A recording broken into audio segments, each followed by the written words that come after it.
जय श्री कुंज बिहारी की, जय श्री राधा प्यारी की। हरे कृष्णा कृष्णा कृष्णा हरे हरे, हरे रामा राम राम हरे हरे। भगवत रसिक चैनल में आप सभी का स्वागत है। हरि के प्यारे भक्तों, क्या आपने कभी सोचा है कि हर शुभ कार्य करने से पहले हम स्वास्तिक क्यों बनाते हैं, उसके पीछे का कारण क्या है और उसे बनाने से क्या लाभ होते हैं? तो आज इस वीडियो में हम ये जानेंगे। मगर उससे पहले अगर आपने अभी तक इस चैनल को सब्सक्राइब नहीं किया है तो जल्दी से इस चैनल को सब्सक्राइब करें, ताकि नई वीडियो अपलोड होते ही आपके पास उसकी नोटिफिकेशन आ जाए और आप सबसे पहले उस वीडियो को देख सको। तो चलिए जानते हैं कि स्वास्तिक का अर्थ क्या है और ये क्यों बनाया जाता है और इसके लाभ क्या हैं। स्वास्तिक को अत्यंत प्राचीन समय से बहुत ही मंगल प्रतीक माना जाता है। हिंदू धर्म में किसी भी शुभ कार्य से पहले स्वास्तिक का चिन्ह अवश्य बनाया जाता है। स्वास्तिक शब्द सु प्लस अस प्लस क शब्द को मिलाकर बना है, जिसमें सु का अर्थ अच्छा या शुभ होता है और अस का अर्थ सत्ता या अस्तित्व होता है और क का अर्थ होता है कर्ता या करने वाला। इस तरह से स्वास्तिक शब्द का अर्थ मंगल करने वाला माना गया है। स्वास्तिक को भगवान गणेश का प्रतीक भी माना जाता है। गणेश जी शुभता के देवता हैं और प्रथम पूजनीय है, इसलिए भी हर कार्य से पहले स्वास्तिक का चिन्ह बनाना बहुत ही शुभ रहता है। खास तौर पर माँ लक्ष्मी और गणेश की पूजा में स्वास्तिक का चिन्ह अवश्य बनाना चाहिए। चलिए जानते हैं कि स्वास्तिक के चिन्ह बनाने का महत्व क्या है और इसे बनाने से क्या लाभ होते हैं। स्वास्तिक दो रेखाओं द्वारा बनाया जाता है जो एक दूसरे को काटती हुई होती है, जो आगे बढ़कर मुड़ जाती है और इसके चार भुजाएं बन जाती हैं। जिस स्वास्तिक में रेखाएं आगे की ओर इंगित करती हुई दाईं ओर मुड़ जाती हैं, वो स्वास्तिक शुभ माना जाता है। ये स्वास्तिक जीवन में शुभता और प्रगति का संकेत होता है। स्वास्तिक बनाते समय हमें बहुत ध्यान रखना चाहिए, क्योंकि बाईं ओर जाती हुई रेखाएं शुभ नहीं होती। तो चलिए अब जानते हैं कि स्वास्तिक की चार रेखाओं का क्या अर्थ है। ऋग्वेद में स्वास्तिक को सूर्य माना गया है और उसकी चारों भुजाओं को चार दिशाओं की उपमा दी गई है। इसके अलावा स्वास्तिक के मध्य भाग को विष्णु की कमल नाभि और रेखाओं को ब्रह्मा जी के चार मुख, चार हाथ और चार वेदों के रूप में भी निरूपित किया जाता है। अन्य ग्रंथों में स्वास्तिक को चार युग, चार आश्रम जो धर्म, अर्थ, काम और मोक्ष हैं, उनका भी प्रतीक माना जाता है। यह मांगलिक विलक्षण चिन्ह अनादिकाल से ही संपूर्ण सृष्टि में व्याप्त रहता है। भारतीय संस्कृति में स्वास्तिक को प्राचीन समय से ही मंगल का प्रतीक माना गया है। इसलिए चाहे कुंडली बनानी हो या खाता का पूजन करना हो या फिर कोई भी शुभ कार्य करना हो, तो स्वास्तिक अवश्य बनाया जाता है। अब जानते हैं कि स्वास्तिक का रंग क्या होना चाहिए। ज्यादातर स्वास्तिक को रोली या लाल कुमकुम से बनाया जाता है, क्योंकि हिंदू धर्म में लाल रंग को शुभ माना जाता है। इसके अलावा सिंदूर से भी स्वास्तिक का चिन्ह बनाया जाता है। लोग आजकल बाजार से बने बनाए स्वास्तिक के चिन्ह लाकर लगा लेते हैं, लेकिन यह सही नहीं रहता। स्वास्तिक सदैव स्वयं अंकित करना चाहिए। अब जानते हैं कि स्वास्तिक कैसे वास्तु दोष को दूर कर सकता है। वास्तु में भी स्वास्तिक के चिन्ह का बहुत महत्व माना जाता है। यदि किसी के मुख्य द्वार में किसी प्रकार का दोष हो तो उसे अपने द्वार पर स्वास्तिक का चिन्ह बनाना चाहिए। माना जाता है कि इससे वास्तु दोष का प्रभाव कम हो जाता है और आपके घर में सुख, समृद्धि और शुभता बनी रहती है। अब जानते हैं कि स्वास्तिक बनाने से व्यापार में लाभ कैसे होता है।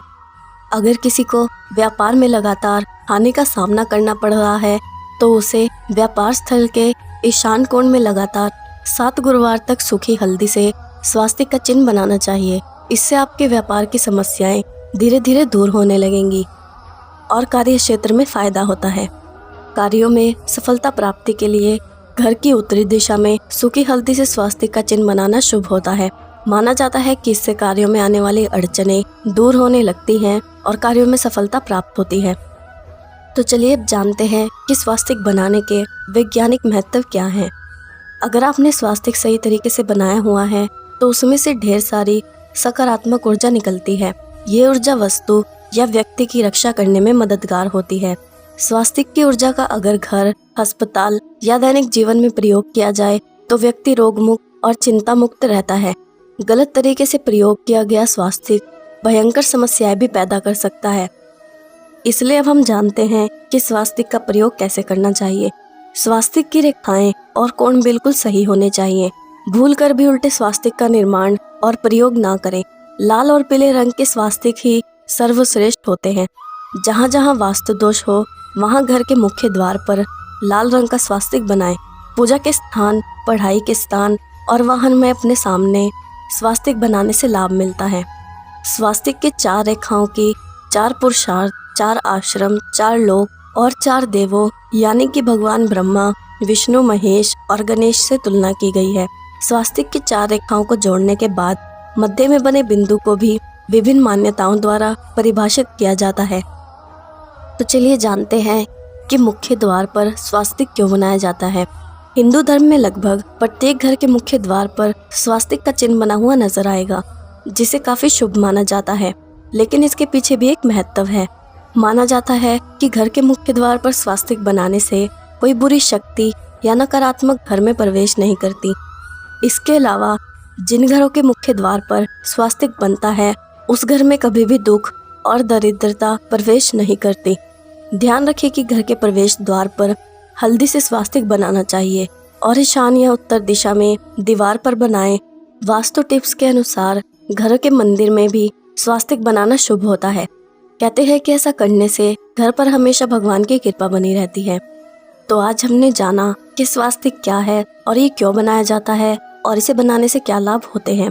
अब हम श्री कृष्ण के बारे में कुछ रोचक बातें जानते हैं जो आपको पता हो सकती हैं और शायद नहीं भी। श्री कृष्ण को पूर्ण अवतार कहा गया है। कृष्ण के जीवन में वो सब कुछ है जिसकी मानव को आवश्यकता होती है। अगर कृष्ण गुरु हैं तो वो शिष्य भी हैं, आदर्श पति हैं तो प्रेमी भी हैं, आदर्श मित्र हैं तो शत्रु भी हैं, वो आदर्श पुत्र हैं तो पिता भी हैं, युद्ध में कुशल हैं तो बुद्ध भी हैं। कृष्ण के जीवन में वो हर रंग है जो धरती पर पाए जाते हैं, इसलिए ही उन्हें पूर्ण अवतार कहा गया है। कृष्ण के जीवन में 8 अंक का जब संयोग है। उनका जन्म 8वें मनु के काल में अष्टमी के दिन वासुदेव के 8वें पुत्र के रूप में जन्म हुआ था। उनकी 8 सखियां, 8 पत्नियां, 8 मित्र और 8 शत्रु थे। इस तरह उनके जीवन में 8 अंक का बहुत संयोग है। कृष्ण के बहुत सारे नाम हैं, जैसे नंदलाल, गोपाल, बाकी बिहारी, कन्हैया, केशव, श्याम, रणछोड़दास, द्वारिकाधीश और वासुदेव। बाकी बाद में भक्तों ने रखे हैं, जैसे मुरलीधर, माधव, गिरधारी, घनश्याम, माखनचोर, मुरारी, मनोहर, हरि, रास बिहारी आदि। कृष्ण की माता का नाम देवकी और पिता का नाम वासुदेव था। उनको जिन्होंने पाला था उनका नाम यशोदा और धर्म पिता का नाम नंद था। बलराम की माता रोहिणी ने भी उन्हें माता के समान दुलार दिया। रोहिणी वासुदेव की पत्नी थी। गुरु संदीपनी ने कृष्ण को वेद शास्त्रों सहित 14 विद्याएं और 64 कलाओं का ज्ञान दिया था। गुरु घोरंगीरस ने सांगोपांग ब्रह्म ज्ञान की शिक्षा दी थी। माना यह भी जाता है कि श्री कृष्ण अपने चचेरे भाई और जैन धर्म के 22वें तीर्थकर नेमिनाथ के प्रवचन सुना करते थे।